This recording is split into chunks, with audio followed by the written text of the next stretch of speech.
Genocida, fascista, nazista. Quantas vezes por dia você tem ouvido ou lido essas palavras nos últimos tempos? Você é daqueles que usam esses termos como se fossem um mero xingamento? Fala em genocídio para se referir a uma pandemia causada por um vírus em que praticamente todos os países do mundo foram afetados e tiveram milhares de vítimas fatais? Se você aderiu a esse vocabulário, deveria saber que chamar alguém de genocida, por exemplo, também pode ser considerado crime. Você pode ser acusado de ter cometido um ou mais de um dos crimes da comunicação social, que são a injúria, a calúnia e a difamação. E esses crimes não são aplicados só a jornalistas, mas a qualquer um que acuse outros sem provas, inventando ou modificando fatos para fazer parecer que alguém agiu de má fé, atingindo a reputação dessa pessoa. Eu sou a Cristina Grêmio, colunista da Gazeta do Povo e uma entre tantos e tantos brasileiros cansados dessa gritaria insana de que o Brasil vive um genocídio ou está à beira da implantação do fascismo ou de uma ressurreição do nazismo. E nesse vídeo eu vou explicar por que, além de desonesta, essa prática de abusar de algumas palavras acaba prejudicando as vítimas reais de crimes em massa cometidos contra a humanidade. Não é de hoje que políticos e militantes enchem a boca para falar que opositores são genocidas, como se as pessoas para quem eles apontam o dedo acusatório estivessem praticando crimes em massa, assassinatos e, mais do que isso, extermínio de populações inteiras de forma premeditada, intencional, como se estivessem colocando veneno na água que a gente bebe para ver todo mundo morto. A história mostra que genocídios reais, não esses imaginários, infelizmente aconteceram em alguns lugares do mundo, como na Alemanha nazista, com o extermínio de judeus em câmaras de gás, e na China atual, com o desaparecimento e a prisão de muçulmanos uigures em campos de concentração, onde há indícios da prática de esterilização forçada de mulheres para que elas não possam mais ter filhos, e assim suma de uma vez da face da terra esse grupo de pessoas que praticam uma religião que não é aceita pelo governo comunista. Se você nunca ouviu falar dos uigures, eu te convido a acessar a Gazeta do Povo, que tem vários artigos publicados sobre o tema. Genocídio é uma palavra fortíssima que significa extermínio de grandes grupos humanos por preconceito, por discriminação, por conta de religião, raça, etnia, nacionalidade, até ideologia política. A história registra genocídios desde a antiguidade, mas se a gente pegar só do começo do século XX para cá, já é possível fazer uma lista enorme. Os mais conhecidos são aqueles praticados pelo nazismo, pelo fascismo e pelo comunismo. Numa pesquisa rápida, eu encontrei um levantamento feito pelo professor francês Stéphane de Courtois, da Universidade Paris 7, que é um dos maiores estudiosos de comunismo do mundo. Ele atribui às ditaduras comunistas a morte de 110 milhões de pessoas ao longo de 100 anos. A média é de mais de 1 milhão de assassinatos por ano cometidos por governos comunistas, a maior parte na China e na Rússia. A título de comparação, a ditadura militar no Brasil, que foi violenta, provocou a morte de 434 pessoas. Eu não estou fazendo essa comparação para minimizar as atrocidades cometidas durante o regime militar brasileiro. Foram crimes bárbaros, cometidos por disputa política, mas não foi genocídio. Outro genocídio real foi o Holodomor da Ucrânia, na década de 1930, em 32 e 33, quando o governo comunista soviético confiscou fazendas produtoras, deixou a produção agrícola acabar e a população morrer de fome. Segundo especialistas, foram 2 milhões de mortos nesses 2 anos, 32 e 33. Mortos por inanição, por falta de nutrição. E tem historiador que diz que a quantidade de vítimas foi muito maior, cerca de 12 milhões, porque eles consideram também os bebês já nascidos desnutridos, que tinham baixa imunidade e por isso morreram meses depois.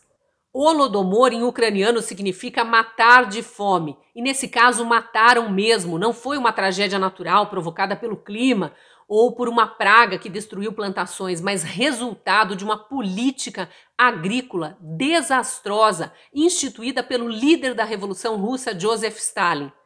Tanto ele foi culpado que não quis reconhecer o erro. Quando vizinhos da Ucrânia ofereceram ajuda humanitária, ele não aceitou. Os vizinhos estavam em desespero, viam os ucranianos morrerem por falta de comida, mas Stalin não aceitou. Esse sim foi um genocida. Se você quiser saber mais detalhes sobre o Holodomor, também pode acessar artigos na Gazeta do Povo, tem vários publicados. O Holocausto nazista provocou 10 milhões de mortes. Além de judeus, foram assassinados testemunhas de Jeová e também homossexuais e deficientes. Hitler e os seus seguidores não toleravam deficiência física e mental, achavam que essas pessoas não eram dignas de viver. O fascismo na Itália, na Espanha e no Japão também provocou milhares de mortes e destruiu a sociedade livre e produtiva. Os regimes fascistas tiravam a liberdade de expressão com censura, tiravam a livre iniciativa, confiscando bens, propriedades, fechando o comércio e a indústria para desempregar pessoas, acabar com empresas, deixar os empresários sem dinheiro e depois dar esmolas a título de ajuda estatal. No século XX ainda teve genocídio no Camboja, na Ásia, em vários países da África e em outros lugares da Europa. No dia 24 de abril, o mundo relembrou mais um genocídio na Armênia, região da atual Turquia. Em 1915, foram mortos de 1 milhão a 1,5 milhão de armênios e centenas de milhares foram expulsos das suas terras. O assunto foi notícia nos grandes jornais porque o atual presidente dos Estados Unidos, Joe Biden, falou em genocídio de forma apropriada ao se referir ao massacre do povo armênio. Foi o primeiro presidente americano a fazer isso, a reconhecer que o que os turcos otomanos fizeram com os armênios foi mesmo genocídio. Quando eu digo que o presidente americano usou o termo de forma apropriada, é porque condiz com o que está escrito no dicionário. Vou ler. Genocídio é o extermínio proposital que aniquila, mata uma comunidade, um grupo étnico ou religioso, uma cultura.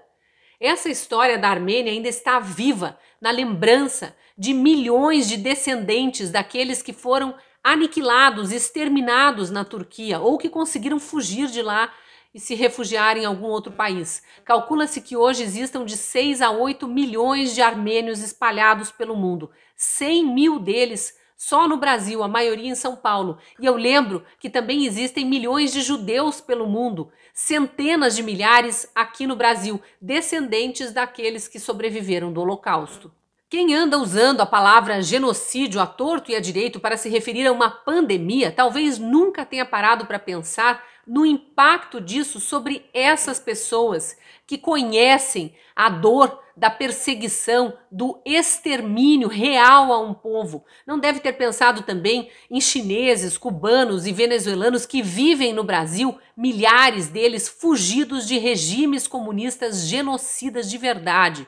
Como será que se sentem essas pessoas ao verem a palavra genocídio banalizada, como se não houvesse dor real, crimes reais embutidos nela? Se você está usando a palavra genocídio para se referir à pandemia, pare com isso. Essa palavra não cabe em pandemia. O que está matando é um vírus e vírus não tem consciência, não escolhe inimigos, não planeja ações.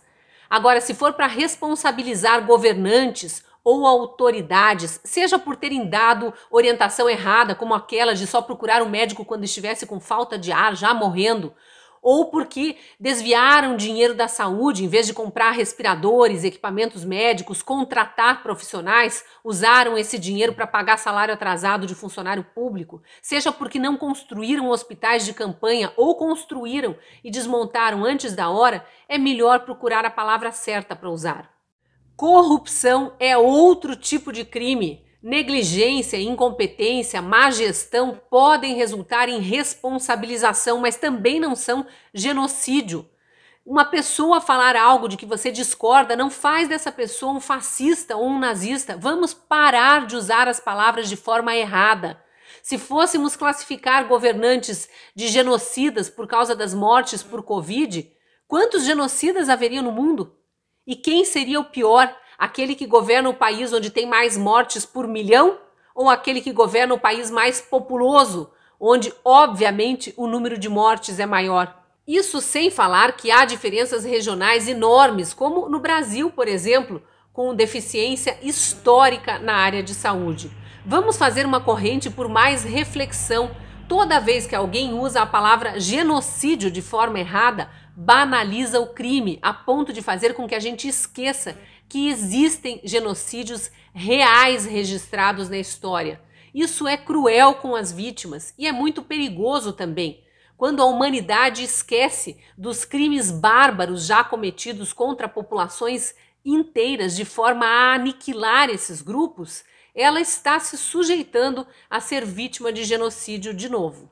Não banalize as palavras genocídio, fascismo, nazismo. Não use, não curta e não compartilhe mensagens em que essas palavras são usadas de forma errada. Se ouvir, não se cale. Repudie, conteste, calar não é opção. Como diz o ditado popular, quem cala consente. E você também está cansado de ver essa banalização da linguagem, esse uso obsessivo por algumas palavras para tentar atribuir culpa a alguém e ignorar o real significado dessas palavras, ignorar as vítimas reais de alguns desses crimes que são citados toda hora, à torto e à direito? Deixa aí seu comentário. Se gostou do vídeo, curta e compartilhe para mais gente ter acesso a essas informações e a essa sugestão de reflexão. E caso ainda não seja assinante da Gazeta do Povo, te convido a apontar a câmera do celular para esse código da tela, vai ter acesso a uma promoção e, sendo nosso assinante, você ajuda a manter vivo um jornalismo sério, honesto e verdadeiro, preocupado com o leitor. Te espero lá na Gazeta.